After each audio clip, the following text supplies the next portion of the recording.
ओम शांति। आज का तारीख 23/10/2024। प्रातः मुरली।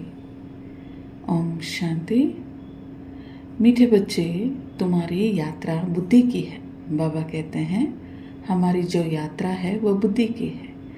इससे ही रूहानी यात्रा कहा जाता है।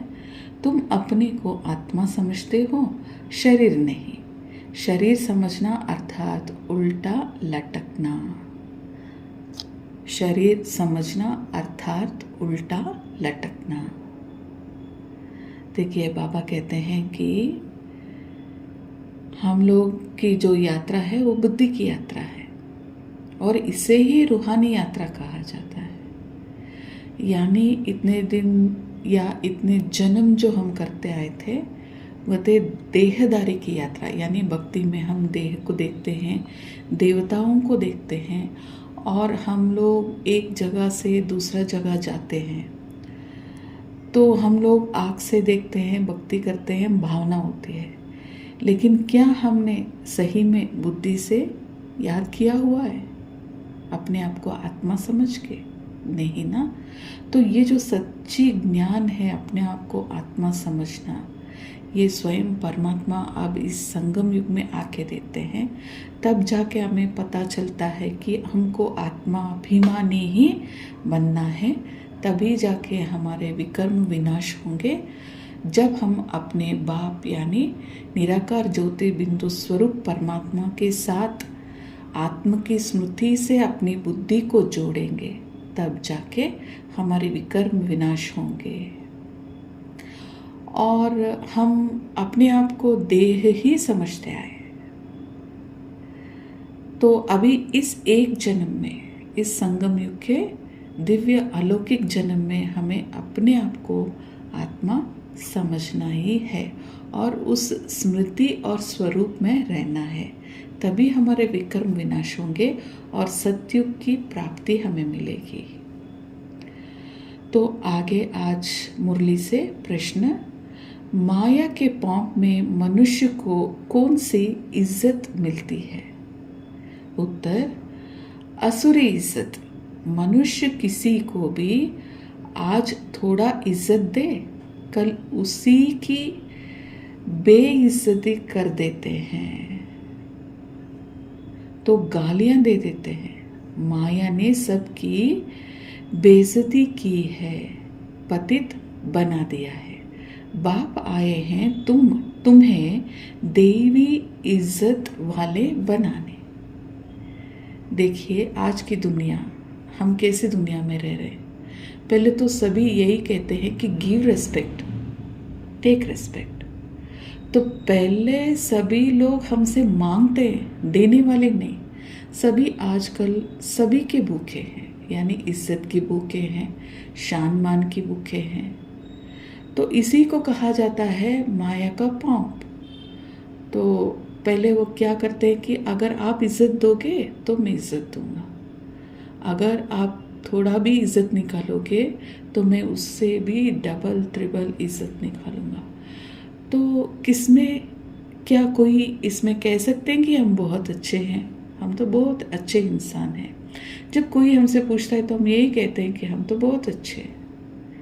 लेकिन अच्छे का मतलब क्या है वो बाबा सही में बताते हैं कि अपने आप में देवी गुण धारण करो, सहना शक्ति दो, दूसरों यानी अपने आप में भरो पहले, फिर दूसरों की बर्ताव में, स्वभाव में चाहे कुछ भी देखो, लेकिन अपने में सहनता की शक्ति रखो। तो इसको कहा जाता है देवी गुण। तो बाबा कहते हैं अभी बाबा आए हैं हमें देवी इज्जत वाले बनाने, यानी देवताओं की जो रीति नीति है, जो उनका हाव भाव है या उनका स्वभाव संस्कार है, वह कैसी होती है, ये समझाने बाबा अभी हमें देने आए हैं इस संगम युग पर। क्योंकि स्वयं परमात्मा के जो हम बच्चे हैं ना, हम ही आगे जाके सतयुग में देवी देवता बनेंगे। तो यही पढ़ाई पढ़ाने के लिए बाबा आए हैं। तो रूहानी बाप रूहों से पूछते हैं, कहाँ बैठे हो? मंदिरों में तो बहुत जन्मों से बैठ के आए, पूजा वूजा करते हैं, लेकिन अभी कहाँ बैठे हैं? आत्मिक बाप के सामने, जो हमारी आत्मा का पिता है और हमारी आत्मा को जो पढ़ाई पढ़ा रहे हैं, उनके सामने बैठे हैं। तुम कहेंगे विश्व की रूहानी यूनिवर्सिटी में। तो ये जो मधुबन है, इसे कहा जाता है विश्व की रूहानी यूनिवर्सिटी। रूहानी अक्षर तो वे लोग जानते नहीं, यानी कि जो दुनिया वाले हैं वे जानते नहीं रूहानी अक्षर को। तो विश्वविद्यालय तो दुनिया में अनेक हैं जो इस दुनिया के संबंधित जो भी पढ़ते हैं, पढ़ाई है, उसके आधार से अनेक यूनिवर्सिटी है। तो बाबा कहते हैं यह है सारे विश्व में एक ही रूहानी विद्यालय, एक ही रूहानी विद्यालय, पूरे विश्व में एक ही पढ़ाने वाला है। क्या पढ़ाते हैं? रूहानी नॉलेज। तो यह है स्पिरिचुअल विद्यालय अर्थात रूहानी पाठशाला। देखिए कितनी खूबसूरती से बाबा इसकी वर्णन कर रहे हैं कि यह है रूहों को ज्ञान देने वाली यूनिवर्सिटी, और स्वयं परमपिता परमात्मा पढ़ाते हैं। तो कितना हमारा पदमा पदम भाग्य है जो हम स्वयं परमात्मा के पालना में आए हैं। तो यहाँ तो साधारण मनुष्य पढ़ाते हैं, लेकिन संगमयुगी ब्राह्मणों को परमात्मा टीचर बन के आत्मज्ञान पढ़ाते हैं। तो इस स्पिरिचुअल नॉलेज से तुम राजयोग सीखते हो, राजाई स्थापन होती है। बाबा कहते हैं ये जो स्पिरिचुअल नॉलेज है, स्वयं परमात्मा जो पढ़ा रहे हैं, इससे ही हम क्या बनेंगे? सत्युगी राजा बनेंगे और राजयोग सीख रहे हैं। इस आधार से हम लोग सत्युग में राज्य भाग्य करेंगे। और फिर अभी राजाई स्थापन भी हो रही है इस संगम युग पर। अच्छा, फिर और धर्म से क्या ताल्लुक है? देखिए बाबा ही हमसे सवाल पूछ रहे हैं ताकि हमारी बुद्धि में सही बात बैठ जाए। अच्छा, फिर और धर्म से क्या ताल्लुक है? तो और सभी धर्म विनाश को पाएगी, क्योंकि तुम पावन बनते हो तो तुमको नई दुनिया चाहिए। तो बाबा कहते हैं अभी अनेक धर्म का विनाश और एक धर्म का स्थापन, यानी आदि सनातन देवी देव का धर्म, देवी देवता धर्म की स्थापना कार्य इस ज्ञान के आधार से। क्योंकि अगर हमें एक धर्म स्थापन करना है तो पावन दुनिया भी चाहिए। तो अभी हम योग बल से इस पतित दुनिया को पावन दुनिया में परिवर्तन कर रहे हैं।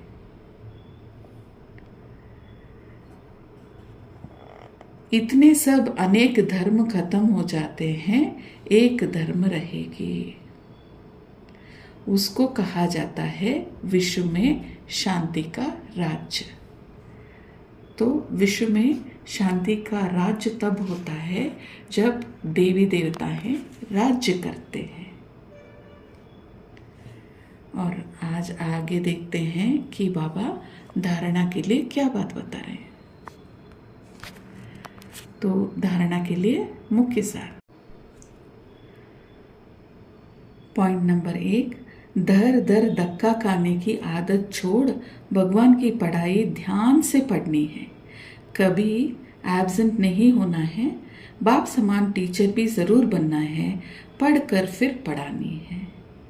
देखिए बाबा कहते हैं कि दर दर धक्का खाना, यानी भक्ति मार्ग में तो हमने बहुत मंदिरें घूम ली और बहुत धक्के भी खा लिए कि इधर जाओ उधर जाओ, ये ठीक हो जाएगा, वह ठीक हो जाएगा।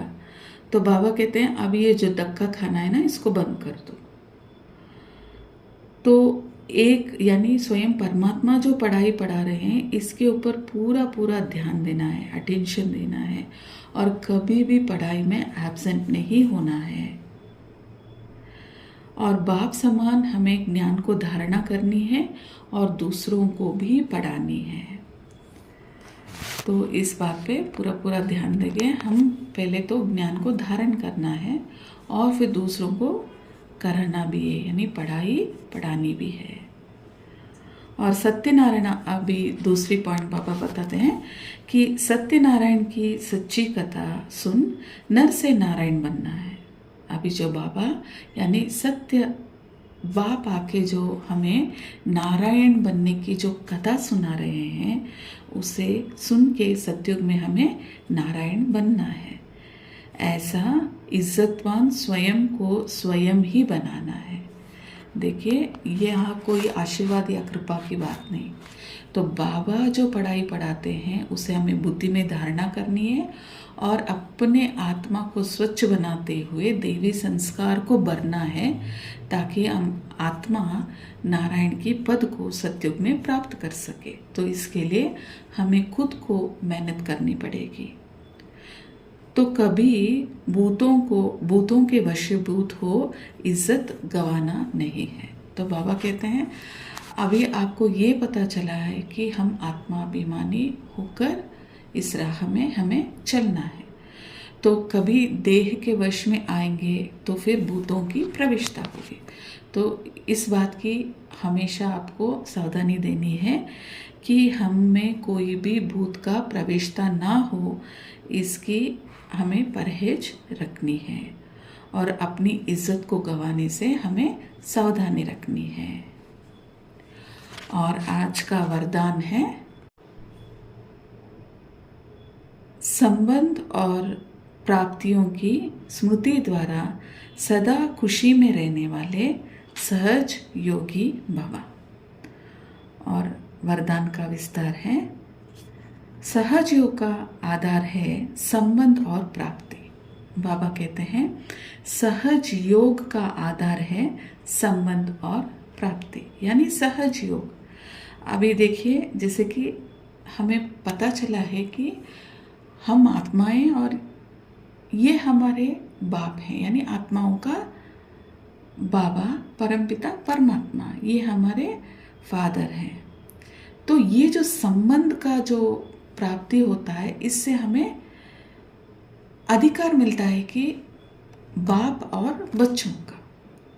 तो संबंध के आधार पर प्यार पैदा होता है और जहाँ प्राप्तियाँ होती है वहाँ मन बुद्धि सहज ही जाता है। देखिए, बाबा कहते हैं जिससे ही हमें पता चलता है कि यही हमारी आत्मा के बाबा हैं, यानी हमें जो आत्मिक प्रीत की संबंध मिलती है, इससे हमें अधिकार मिलता है उनकी जो सत्युगी प्राप्ति जो बाबा देने आ रहे हैं, उस पे हमें सहज ही अधिकार मिलता है, क्योंकि ये हमारे बाप हैं। तो संबंध में मेरापन के अधिकार से याद करो, मेरा बाबा है ना। तो इस अधिकार से बच्चा बनते हुए आज्ञाकारी बन बाबा को ज्ञान के धारणा करते हुए आप प्यार से याद करो,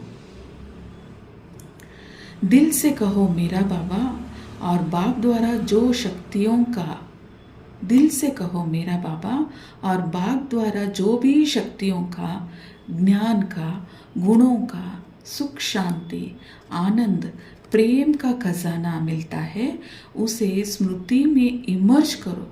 इससे अपार खुशी रहेगी और सहजयोगी भी बन जाएंगे। कितनी खूबसूरती से बाबा समझा रहे हैं। तो इस सभी शक्तियों की खजानों के अधिकारी आप बन जाएंगे और सहज योगी भी बन जाएंगे। और आज का श्लोगन है, देह बांध से मुक्त बनो तो दूसरे सब संबंध स्वतः खत्म हो जाएंगे। देखिए, देह बांध से मुक्त बनो तो दूसरे सब बंधन स्वतः खत्म हो जाएंगे। ओम शांति।